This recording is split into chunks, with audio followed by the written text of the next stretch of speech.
सभी आराम से बैठ जाओ, हलचल ना करें, क्योंकि कहते हैं कि जब आप पूरी रात जागते हो और तारा रानी की कथा में जो बैठता है बड़े भाव से, सारे कीर्तन का फल उसे मिलता है। कोई भी जगराता होता है बिना तारा रानी की कथा की, माँ का जगराता पूरा नहीं माना जाता। इसलिए जागरण को, आज के इस जगराते को संपूर्णता की तरफ लेकर मैं चलता हूँ और सबको माता रानी की कथा में प्रवेश करवाता हूँ। बोली सच्चे दरबार की। मैया शेरो वाली तेरा सच्चा दरबार है, मैया शेरो वाली तेरा सच्चा दरबार है, तेरी जय जयकार मैया तेरी जय जयकार है, तेरी जय जयकार मैया तेरी जय जयकार है। मैया शेरो वाली तेरा सच्चा दरबार है, मैया शेरो वाली तेरा सच्चा दरबार है, तेरी जय जयकार मैया तेरी जय जयकार है, तेरी जय जयकार मैया तेरी जय जयकार है।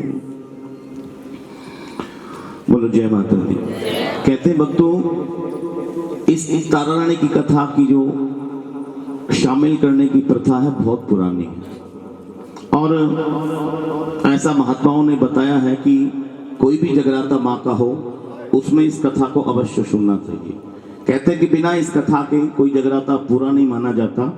तो हम भी आज इस जगराते को पूर्णता की तरफ लेके चलते हैं और माँ की कथा में प्रवेश करते हैं। बोलो जय माता दी। कथा आरंभ होती है महाराज दक्ष से। माताओं, महाराज दक्ष के दो बेटियां थी, एक का नाम था तारा और एक का नाम था रुक्मण। दोनों की दोनों बहनें माता रानी की भक्ति बड़ी अटूट विश्वास करती थी, खूब कीर्तन करती, खूब महात्म सुनती। जब भी मौका लगता माँ के चरणों में जितनी सेवा होती उतनी करती रहती, और धीरे धीरे उनके चर्चे, उनकी भक्ति के चर्चे दूर दूर तक हो गए। भक्ति करते करते अक्सर भक्तों से गलतियां हो जाती हैं। एक दिन एकादशी का दिन था और छोटी बहन थी तारा, रुक्मण, तारा बड़ी बहन, छोटी रुक्मण। रुक्मण से गलती हो गई। व्रत रखा था एकादशी का, लेकिन ध्यान रहा नहीं और भोजन नहीं, मांसाहार कर दिया। अब देखिए, एकादशी के दिन अगर इस प्रकार का जघन्य पाप होगा तो कैसे सहन हो सकता है। बड़ी बहन को पता चला, बड़ा क्रोध आया और क्रोध में सीधा सीधा श्राप दे दिया कि आज तुमने बहुत नीचों जैसा काम किया है। एकादशी के दिन तुमने मांसाहार करके ऐसा जघन्य अपराध किया है जो माफ करने योग्य नहीं है। तू जा, अगले जन्म में छिपकली बन जा। कहते हैं भक्तों की जो बात होती है, वाणी होती है, उसमें दम होता है। और बड़ी बहन तारा की बात जब सुनी, हाथ जोड़ ली छोटी बहन ने और माफी मांग ली, बहना गलती हो गई और मुझे कोई प्रायश्चित का उपाय तो बता दो। आपके शब्दों को तो मैं श्रोधार्य करती हूँ, लेकिन कोई उपाय बताओ। एक पंक्ति में बड़ी बहन तारा बताती है कि त्याग और परोपकार से सारे पाप छूट जाते हैं। बोलो जय माता दी। त्याग और परोपकार से सारे पाप छूट जाते हैं। इस बात को मन में रख के बड़ी बहन से माफी मांगकर और कथा आगे बढ़ती है। दोनों का दोनों इस जन्म को पूरा करती हैं और कथा अगले जन्म में प्रवेश करती है। कहते हैं दूसरे जन्म में जो तारा है वो इंद्रलोक के अप्सरा बनती है, और छोटी बहन रुक्मण थी, उसको श्राप लगा था, वो छिपकली की योनि में जन्म लेती है और प्रायश्चित का अवसर ढूंढती है। बात है द्वापर युग की, जब पांडवों ने अश्वमेध यज्ञ किया जीत के बाद। अश्वमेध यज्ञ में सभी देवी देवताओं को बुलाया और सभी को निमंत्रण दूत देकर आए। साथ में दुर्वासा ऋषि को यहाँ भी निमंत्रण देने गए। ऋषि दुर्वासा ने पूछा कि तुम्हारे यज्ञ में कौन कौन आएंगे। तो जैसा पांडवों ने दूत को बताया था कि सभी देवी देवता ऋषि महात्मा पधारेंगे। अब ऋषि दुर्वासा ने सुना कि सभी देवी देवता आएंगे तो मैं तुम्हारे यज्ञ में भाग नहीं लूंगा, और दूत आकर पांडवों को सारी बात बताते हैं कि ऋषि दुर्वासा ने मना कर दिया। तो पांडव कहते हैं कि कोई बात नहीं, यज्ञ आरंभ किया जाए। यज्ञ शुरू किया गया, सभी देवी देवता पधारे, दुनिया भर के महात्मा पधारे, यज्ञ शुरू हो गया। उधर जब ऋषि दुर्वासा को पता चला कि मेरी तो पांडवों ने उपेक्षा कर दी है। थोड़ा क्रोध आया और क्रोध के लिए ऋषि दुर्वासा जाने जाते हैं। कथा में आता है एक बड़े पक्षी का रूप धारण किया और चोंच में एक मरे हुए सर्प को लेकर, और जहां उस यज्ञ के भंडारे की खीर तैयार हो रही थी उस खीर की कढ़ाई में डाल दिया। किसी ने दिखा नहीं। अब यज्ञ समाप्त हुआ। इधर वो छिपकली इस नजारे को देख रही थी और इंतजार कर रही थी कि कब मैं, जो मेरी बहन ने एक शिक्षा दी थी, त्याग और परोपकार से सारे पाप छूट जाते हैं, कब मैं कोई त्याग करूं और मेरा ये जो शरीर है ये छूटकर मुझे मनुष्य की योनि प्राप्त हो। अब जब भंडारे की खीर सबको दी जाने लगी, बांटी जाने लगी, तब सबकी आंखों के सामने वो छिपकली दीवार से कूदकर कढ़ाई में गिर जाती है। अब लोग तो क्या देखते हैं कि खीर को खराब किसने किया है? छिपकली। सभी लोग छिपकली को बुरा भला कहते हैं और गालियां देते हुए जब कढ़ाई को खाली करते हैं तब उन्हें नीचे सर्प दिखाई देता है। अब उन्हें पता चलता है कि छिपकली ने तो अपने प्राण देकर हमारे प्राणों की रक्षा की है। बोलो जय माता दी। और इस प्रकार छिपकली को मोक्ष प्राप्त होता है, वो योनि छूटती है और कथा तीसरे जन्म में प्रवेश करती है। तीसरे जन्म में जो छिपकली थी यानी कि रुक्मण थी, वो राजा सप्रस थे, उसके घर कन्या के रूप में जन्म लेती है और रानी तारा, नाम सुना हुआ अयोध्या के प्रतापी राजा हरिश्चंद्र, उनकी पत्नी के रूप में जन्म लेती है। अब राजा सप्रस के जब यह कन्या पैदा हुई तो राजा ने उस कन्या की कुंडली दिखाई। अब ज्योतिषियों ने कहा कि ये कन्या तो महाराज आपके लिए हानिकारक है, आपको फल नहीं मिलेगा, आप इसे मरवा दो। अब राजा कहते हैं कन्या को मारना तो बहुत बड़ा पाप होता है और मैं तो इस पाप का भागी नहीं बन सकता, कोई दूसरा उपाय बताओ। तो सभी ज्योतिषी विचार करके बताते कि महाराज आप ऐसा करिए कि आप एक लकड़ी के संदूक में इस लड़की को बंद करके कुछ सोना चांदी डाल दें और नदी में बहा दें। इस सोने चांदी के लालच में संदूक को कोई निकाल लेगा, आपकी कन्या को भी पाल लेगा। राय अच्छी लगी और ऐसा ही किया गया, संदूक को नदी में बहा दिया गया। अब नियति जहां लेके जाती है वहीं जाना होता है। वो कन्या वहीं अयोध्या में पहुंची। वहां एक महतर नदी पर स्नान करने आवा था पत्नी के साथ। संदूक बहता दिखाई दिया, निकाला, सोने चांदी के अलावा रूपवान कन्या। अब जैसे ही संयोगवश उसके कोई संतान भी नहीं थी, कन्या को लाकर जब पत्नी को दिया तो प्रेम में उमड़ कर कहते हैं उसकी पत्नी के सपनों से दूर तक उतर आए। बोलो जय माता दी। और बड़े भाव से कन्या का नाम रखा रुक्को। अब रुक्को बड़ी होने लगी, बड़ी हुई, विवाह के योग्य हुई, एक सजाद के युवक के साथ शादी कर दी गई। अब जहां रुक्को की शादी हुई उसकी सास वहीं राजा हरिश्चंद्र के यहाँ सफाई का काम करने जाया कर। अब एक दिन सास बीमार पड़ गई। बीमार पड़ी तो उसकी जगह पे उसकी सास को काम करने के लिए जाना पड़ा। सास की जगह पे रुक्को को काम करने के लिए जाना पड़ा। अब सामने रानी तारा जब देखा, अरे मेरी बहन आई है, दूर से पुकारा, आओ बहना मेरी बगल में आके बैठो। अब रुक्को कहती है महारानी मैं तो एक निम्न जाति की स्त्री हूँ, मैं आपके बगल में कैसे बैठ सकती हूँ, मैं तो सफाई का काम करने के लिए आई हूँ। बोले नहीं बहना, तुझसे एक भूल हो गई थी और गलती से तुझे सारी कहानी बताई, छिपकली की योनि में जाना पड़ा था। अब कोई बात नहीं, सारी भूल चूक माफ। एक बार फिर से दोनों बहनें मिल गई हैं माता रानी की कृपा से। अब फिर दोबारा से उसी लय, उसी सुर और उसी ताल में माता रानी की पूजन क्या करेंगी। बोलो जय माता दी। और बड़ी बहन तारा के कहने पर दोनों बहनें हाथ मिलाती हैं, गले मिलती हैं और एक बार फिर से माँ भगवती के भजन पूजन में उसी प्रकार व्यस्त हो जाती हैं। बोलो जय माता दी। अब जैसा कि सब भगत करते हैं, माता रानी का पूजन करते करते मन्नत कोई ना कोई मांग ली जाती है। रुक्को ने भी मांग लिया कि हे मां, कई दिनों से शादी हो चुकी, कोई संतान नहीं है, अगर एक बेटा मिल जाए तो आपकी बड़ी कृपा।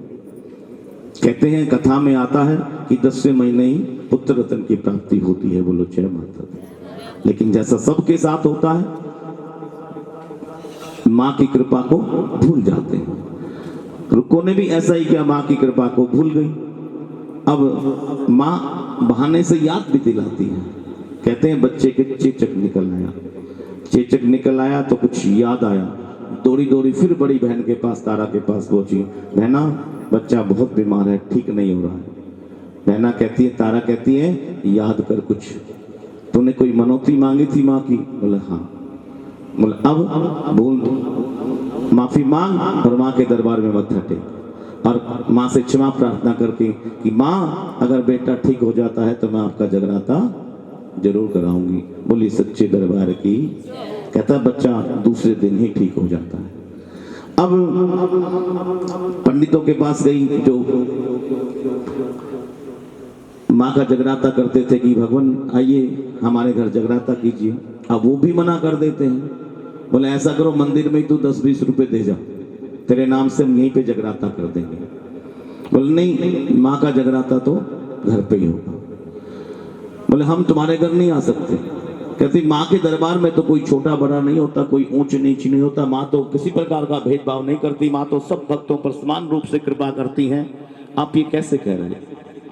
विचार करके कहा, यदि रानी तारा तुम्हारे जगराते में आए ना तो हम तुम्हारे घर भी जगराता कर देंगे।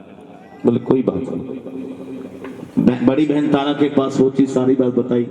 तारा ने भी हामी भर ली, ठीक है मैं आपके जगराते में आऊंगी। और सारी बात कोई न कोई होता है, दूध जाके राजा को बता देता है कि महारानी तो ऐसे फलां घर में जगराते में जाएगी। अब राजा थोड़ा सा क्रोधित होते हैं, कहते हैं कि महारानी आप उस जगराते में मत जाइएगा, हमारी साथ हम महाराज हैं, मर्यादा का थोड़ा पालन करना होता है, आप जगराते में मत जाइएगा। मना कर दिया महाराज जी। लेकिन उधर बहन से वादा कर चुकी थी, इधर समय होता जा रहा है, वो दिन आ गया और आज जाने की बारी। अब राजा भी सो नहीं रहे, जाऊं तो जाऊं कैसे?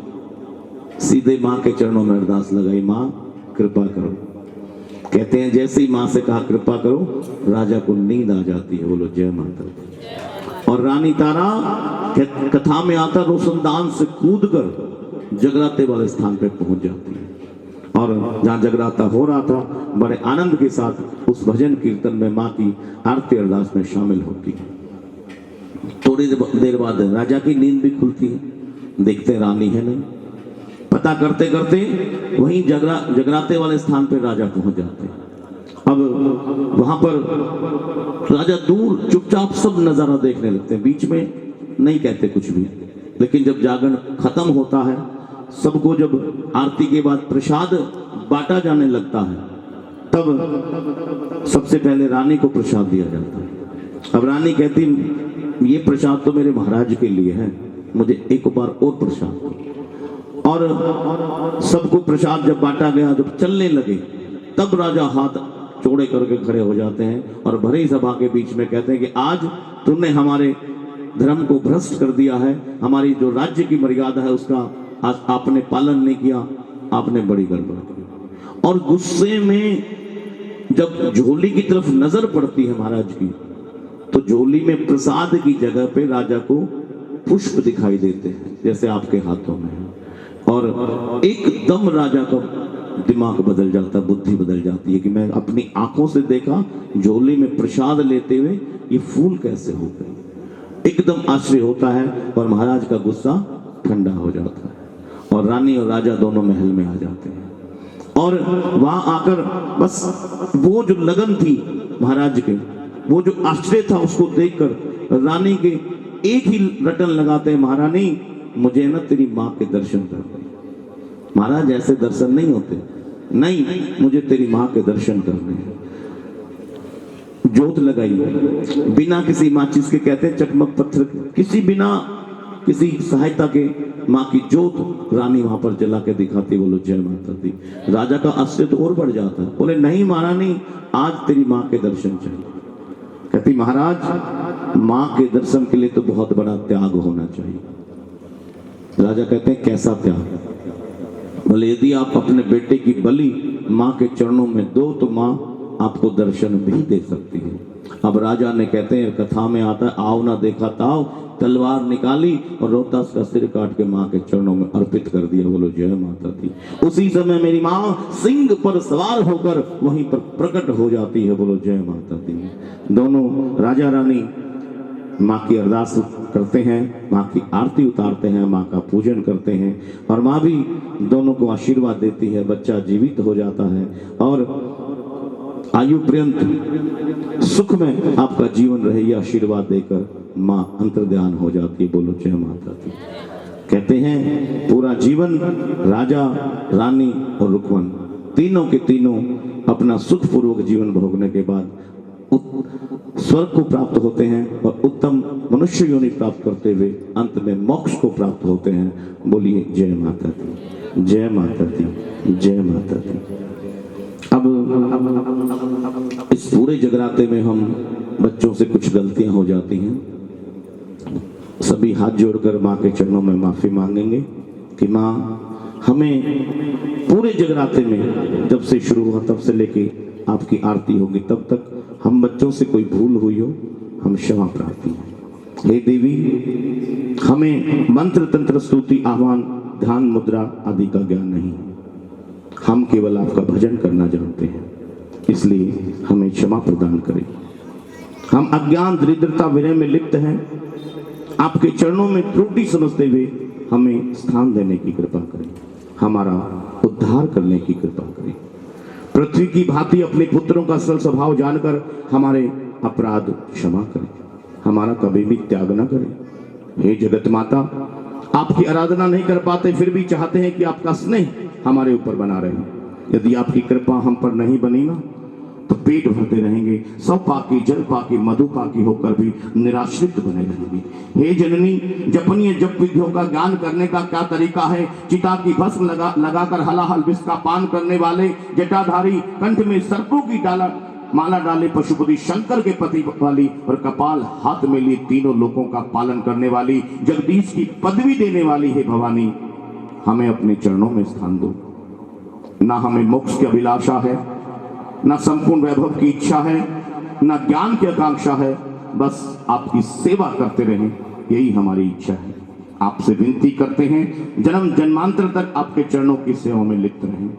हे शिवानी, यदि किंचित मात्र भी हम अनाथों पर आप कृपा कर दो ना तो हमारा जन्म सफल हो जाए। हे दुर्गे, हे दयानिधि, भूख प्यास के समय में भी आपका स्मरण करते रहें। हे जगदम्बे, इससे विचित्र और क्या बात हो सकती है? आप अपनी कृपा से हमें परिपूर्ण कर दो, अपराधी होते हुए भी माँ हमें क्षमा कर दो। आपकी कृपा से वंचित ना रहें, यही हमारी अभिलाषा है। हे देवी, आप जो उचित समझें वैसा व्यवहार करें, आप जो उचित समझें वैसा व्यवहार करें। बोलिए सच्चे दरबार की।